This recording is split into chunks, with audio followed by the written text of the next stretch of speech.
गरीबों का नेता बनने वाले, दलितों का नेता बनने वाले, जरा कान खोलकर सुन लीजिए, क्योंकि एक दलित परिवार में ऐसी घटना हो गए। अगर आज आप यहाँ पर नहीं आते हैं ना तो आपके मुंह पे कैसी तमाचा लीजिए। चंचला को उतरी पहनी हुई है, हाथ में करची और खुरपी ली हुई है, एक अपने प्रेमी का राजू का शॉट लेकर बैठी हुई है, इस आस में बैठी हुई है कि मुझे न्याय मिले क्या। जरा आप बताइएगा ना कि किसी घर में किसी का बेटा का हत्या हो जाए, किसी बेटी की हत्या हो जाए, उसके पिता उसके परिजन थाना में जब फोन करें तो क्या मजाक करने के लिए फोन करते हैं। राजनीति की बात होती है तो लोग दलित का नेता बनते हैं, गरीबों का नेता बनते हैं, लेकिन जब वहीं गरीब के घर में, महादलित के घर में किसी प्रकार की अप्रिय घटना हो जाती है तो यहाँ पर नेता आने से घबराते हैं। यह होता है कि दोनों की शादी करवाई जाती है, जिस समय वीडियो बनाया जाता है और उस वीडियो को सोशल मीडिया पे डाला जाता है और राजू के परिवार वालों को भी भेज दिया जाता है कि राजू और चंचला का हम शादी करवा चुके हैं और दोनों एक दूसरे का सुहागन बन चुके हैं, सुहाग बन चुके हैं ना सर। यह बिहार है, कोई यूपी नहीं है, उत्तर प्रदेश नहीं है कि योगी जी अपराधियों के ऊपर और जो ऐसे अपराध करते हैं, प्रेमी जोड़ों को मौत के घाट उतार देते हैं, उनके घर पे बुलडोजर चलवा दे। यह बिहार है और बिहार में सिर्फ सत्ता के लिए लड़ाई होती है, अपनी कुर्सी बचाने के लिए लड़ाई होती है। कुछ दिन पहले ही बिहार में सरकार बदली है, पहले एनडीए की सरकार थी, अब महागठबंधन की सरकार है।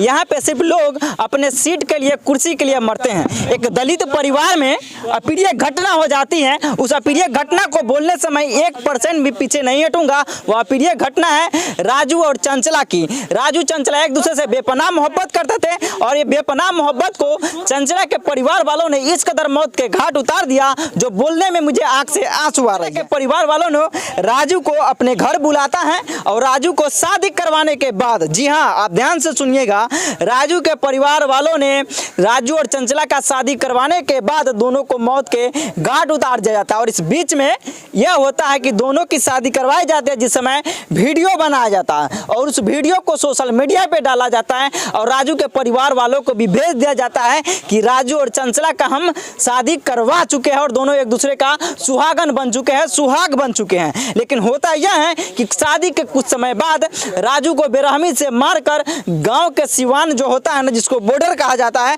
राजू और चंचला को उसी सिवान पर बीग दिया जाता है और दोनों बेहोशी से परे होते हैं, मौत के नींद के, यानी कि मौत को छूने वाले ही होते हैं। तब तक कि गांव के आस पड़ोस के लोग उसको देखते हैं और कहते हैं कि अब फलाने सा का बेटा और फलाने सा की बेटी है। मैं अब सही बात, सही मुद्दे पर आता हूँ कि इस घर को एक बार दिखाइएगा थोड़ा सा।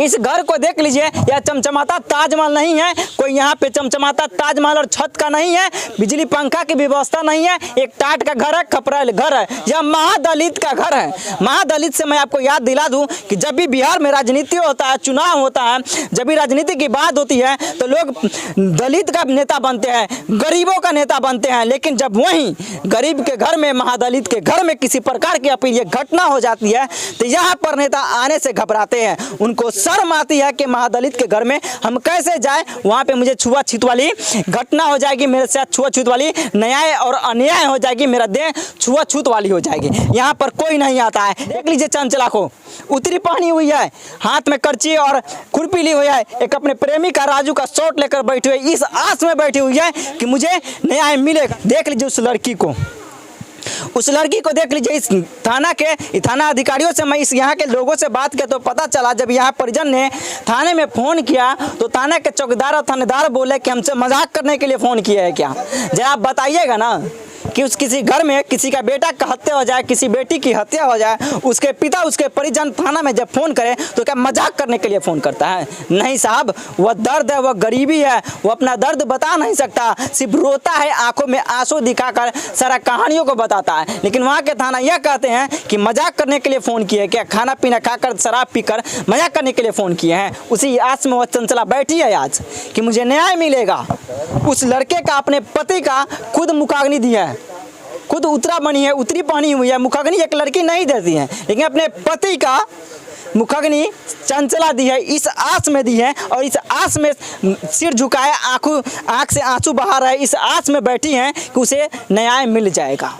लेकिन यहाँ पर अभी तक कोई बड़ा अधिकारी, नेता प्रतिपक्ष हो, तब पक्ष में बैठे विधायक हो, तब मुख्यमंत्री हो, तब सांसद हो, तब अभी तक कोई नहीं पहुँचा है। पता है क्यों? क्योंकि यह दलित का घर है, गरीबों का घर है। यहीं जब बड़ा टीआरपी वाला घर होता ना, जैसे गया में छोटू जैसे वायरल हुआ था, वहाँ लोगों का, नेताओं का लाइन लग गया था, लेकिन यहाँ पर लाइन नहीं लग रहा।